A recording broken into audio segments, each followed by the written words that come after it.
Assalamualaikum warahmatullahi wabarakatuh.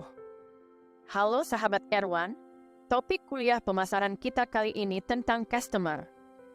Customer adalah bagian dalam pemasaran yang harus mendapat perhatian dalam strategi pemasaran, sebab merekalah yang menentukan pilihan produk atau jasa siapa yang akan menjadi pilihan mereka, sehingga para pemasar perlu paham siapa yang disebut customer dan bagaimana cara memperlakukan mereka.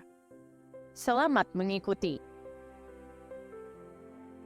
Sebelum menjelaskan tentang customer terlebih dahulu akan dijelaskan teori Maslow, bahwa manusia memiliki 5 tingkatan kebutuhan, yaitu 1. Kebutuhan fisiologis 2.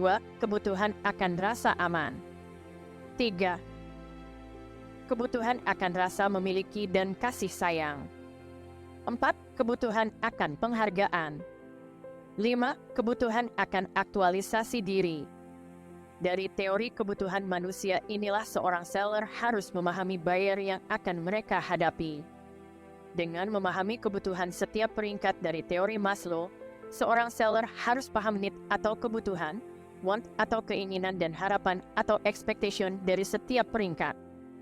Karena setiap peringkat pasti akan berbeda, kebutuhan, keinginan dan harapan dari buyer. Bahkan orang-orang yang berada di peringkat yang sama pun, kebutuhan, keinginan dan harapan mereka bisa saja berbeda. Dengan memahami kebutuhan, keinginan dan harapan, seller tidak salah dalam menghadapi buyer. Sejalan dengan perkembangan dan kemajuan zaman, aktualisasi diri sebagai puncak tertinggi kebutuhan manusia berubah.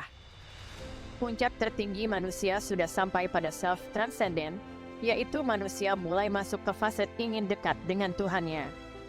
Sebagai contoh ada orang-orang yang berani membayar dengan harga yang tinggi untuk menunaikan ibadah haji. Karena fase-fase sebelumnya telah mereka lewati. Harga yang tinggi bukan persoalan bagi mereka, asal mereka dapat menunaikan ibadah. Untuk itu seller harus paham siapa mereka, apa kriteria pilihan mereka, kapan mereka membeli, di mana mereka membeli, bagaimana cara mereka membeli, harus dikuasai oleh para seller. Ketahui apa yang buyer pikirkan. Maksudnya, kebutuhan, keinginan dan harapan setiap orang terus berubah. Bila marketer tidak paham apa yang dipikirkan buyer, akan menjadi peluang bagi pesaing. Pesaingnya akan mengambil peluang tersebut. Begitu juga dengan perasaan. Untuk bisnis jasa, menjaga perasaan buyer itu penting.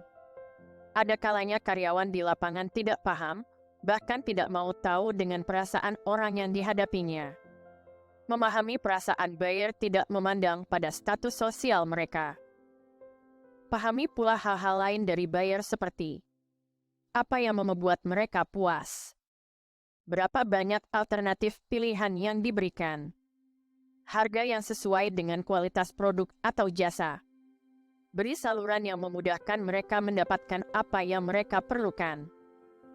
Layani buyer dengan ramah tamah. Buyer senang bila diperlakukan dengan ramah tamah. Begitu juga dengan kecepatan dan keandalan yang diberikan kepada buyer, akan membuat mereka senang. Dan perlu dijaga konsistensi dalam kualitas layanan. Buat standar operasional prosedur layanan, agar layanan yang diberikan sesuai SOP. Pada waktu tertentu beri kejutan positif, apakah hadiah kepada buyer yang setia selama berpuluh tahun, atau beri potongan harga yang besar pada saat-saat tertentu yang tidak mereka duga. Beri buyer kualitas terbaik dan layanan terbaik, mereka akan ingat dengan kualitas produk maupun kualitas layanan terbaik yang pernah mereka terima. Banyak produsen maupun pemberi jasa yang puas dengan produk atau jasa mereka yang sebenarnya sudah usang, tetapi tidak mereka perbarui. Tidak ada inovasi yang akhirnya membuat buyer bosan dengan produk atau jasa yang sama dari waktu ke waktu.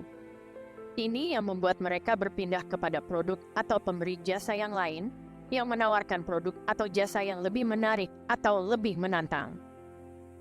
Dalam Blue Ocean Strategi dijelaskan, ada hal-hal yang dikurangi, dihilangkan, ditambah, dan ada yang baru.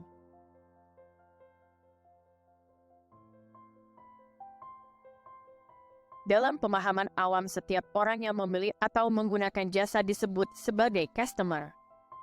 Pertanyaannya, apakah setiap orang yang membeli barang atau menerima jasa dapat disebut sebagai customer? Ikuti penjelasan berikut. Bagi seller, mereka harus paham karakteristik dari buyer yang akan mereka hadapi.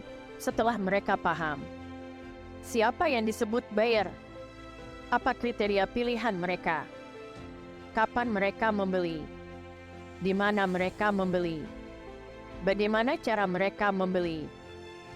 Yang pertama adalah prospek, yaitu seseorang yang mungkin terbujuk untuk membeli produk. Kedua, customer, yaitu seseorang yang pernah melakukan sekali pembelian. Ketiga, klien, yaitu seseorang yang telah beberapa kali membeli atau menggunakan jasa tetapi masih bersikap negatif atau paling tidak netral terhadap produk atau jasa yang diberikan. Keempat, supporter, yaitu seseorang yang menyukai produk tetapi pasif. Kelima, satisfied buyer atau habitual buyer, seseorang yang puas terhadap suatu merek, tidak mau mengambil risiko bila beralih ke merek lain, apalagi bila ganti ke merek lain harus mengeluarkan tambahan biaya. Keenam, sahabat merek, yaitu seseorang yang fanatik terhadap suatu merek atas dasar asosiasi, seperti simbol, pengalaman penggunaan suatu produk, kualitas yang tinggi. 7. Committed buyers, yaitu pelanggan setia yang memiliki kebanggaan sebagai pengguna suatu merek. Bagi mereka, merek sebagai wujud untuk mengekspresikan diri. 8. Advocate, yaitu seseorang yang aktif merekomendasikan suatu produk atau jasa kepada orang lain. 9. Partner adalah mitra bisnis. Jadi sangat mungkin seseorang yang sebelumnya committed buyer beralih menjadi partner bisnis, terjadi atas dasar hubungan yang baik dan kepercayaan. Dengan demikian, dari peringkat-peringkat buyer tersebut, tugas seorang marketer atau seller bukan sebatas menawarkan produk atau jasa, melainkan mengubah prospek, customer, klien, supporter menjadi satisfied buyer, bahkan menjadi sahabat merek, kemudian naik menjadi committed buyer dan advocate. Itulah indikator keberhasilan seorang marketer atau buyer. Jadi, istilah customer adalah istilah yang umum di masyarakat untuk menjelaskan orang yang membeli produk atau menerima jasa.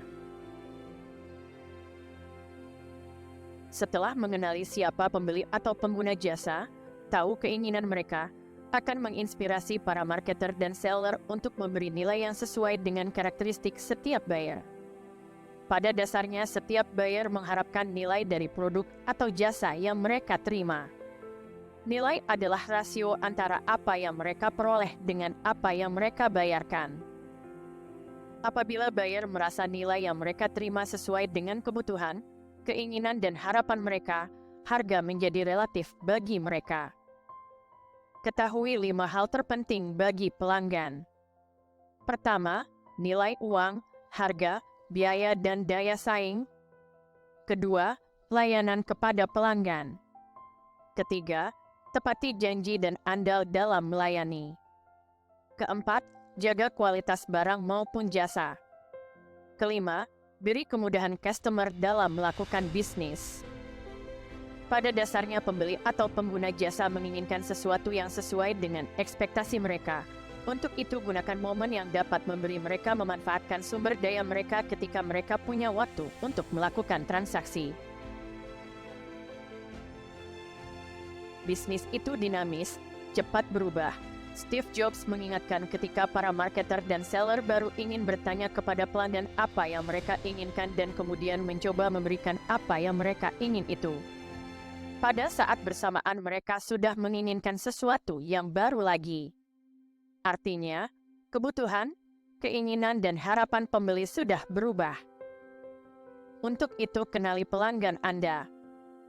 Untuk itu, sebagaimana yang dikemukakan Steve Jobs, agar sukses dalam bisnis, berpikirlah seperti pelanggan. Di era banjir informasi sekarang, memang tidak mudah mengikuti apa yang buyer inginkan, tetapi itulah kenyataan yang terjadi.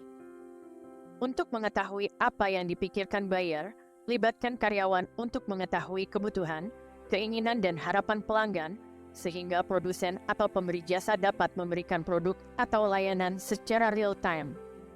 Dan lakukan lompatan yang tidak dilakukan pesaing. Bila pelanggan berteriak, "Kami adalah pelanggan Anda," ketahui apa yang kami pikirkan saat ini.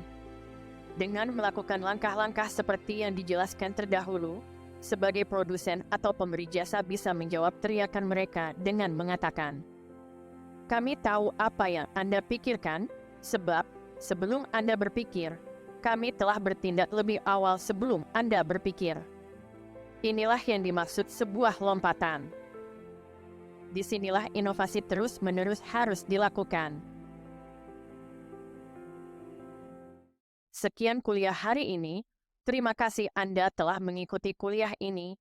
Ikuti kuliah-kuliah selanjutnya dengan topik-topik yang menarik dan berbeda. Jangan lupa tekan tombol like, share, subscribe, dan lonceng notifikasi untuk mendapat materi-materi kuliah berikutnya. Wassalamualaikum warahmatullahi wabarakatuh. Salam dari Erwan.